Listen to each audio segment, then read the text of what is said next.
Hey, welcome back to the channel. Disclaimer: information in this video is derived from victims' reports and generally accessible information.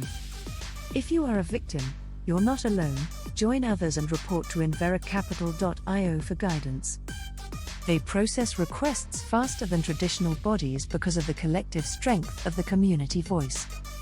Today's report reveals TIGCAP.co as a dangerous scam.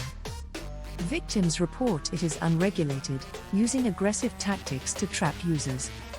TIGCAP agents often persuade victims to install AnyDesk, allowing control over their devices and funds. The platform features a fake trading dashboard to simulate profits and encourage deposits.